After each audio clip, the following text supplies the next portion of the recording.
We know that the laundry has to be taken out every so often.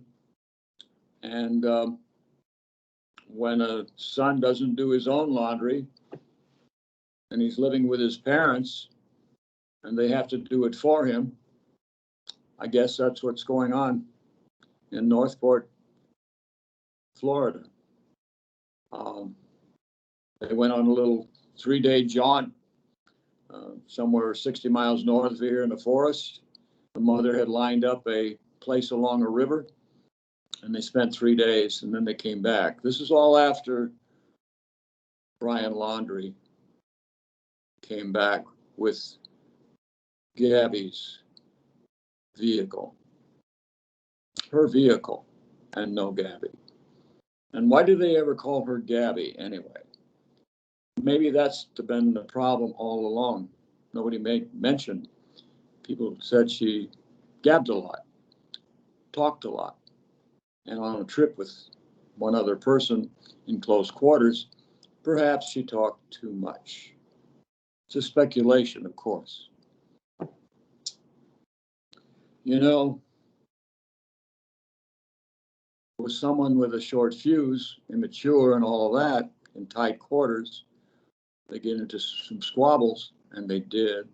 There's record of that, several different incidents in restaurants, in public, on the highway. And he comes back with her vehicle. Everybody knows then, and then she ends up dead, and homicide is the determination. We did this show before. The sound wasn't particularly good, and the camera wasn't set right, but I'm going to try to make that a little rectified at this time.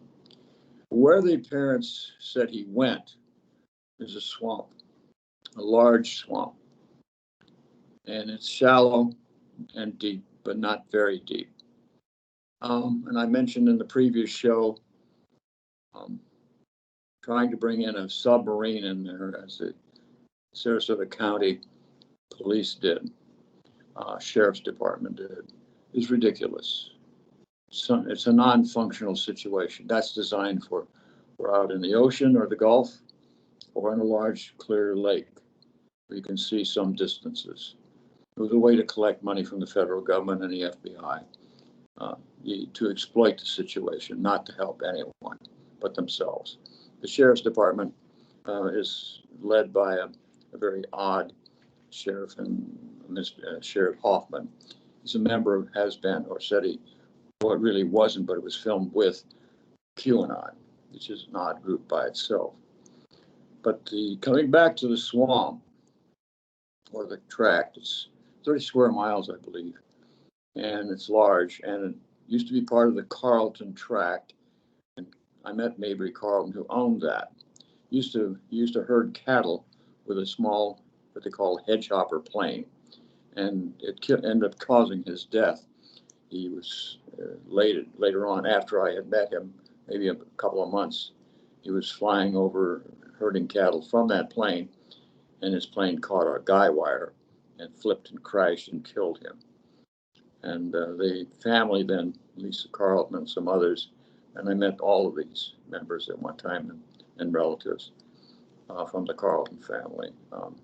He helped me with a little matter with the county, and some tennis courts and lights for the tennis courts, which I was able to achieve, but with his help.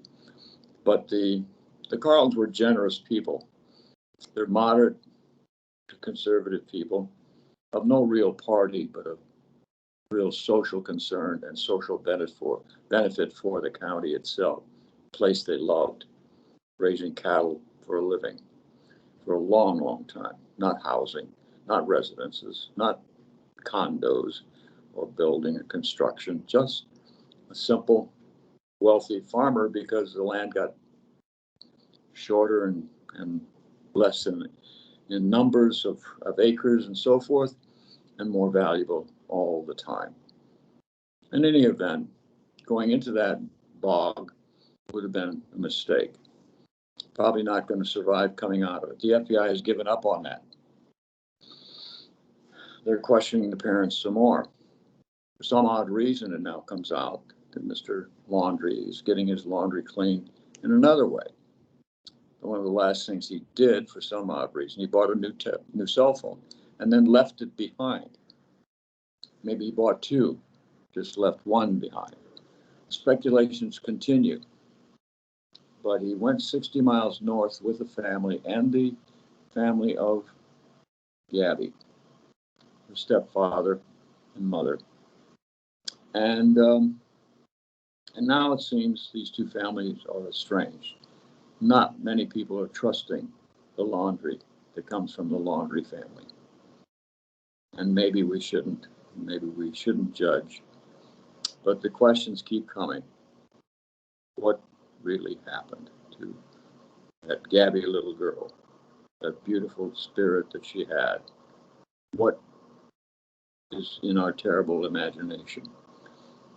The father of her spoke in a memorial in New York, is where she was from, and said she was beautiful as a person, and that is the way she should be remembered.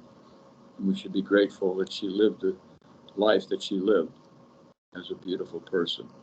A person, not just a physical person, not just as a physical being, but a person who loved and who was generous and who was relatively innocent. 22 years old, still can be innocent. And we all miss her, and perhaps we should. But we have a lot of children missing these days in this country, black and white.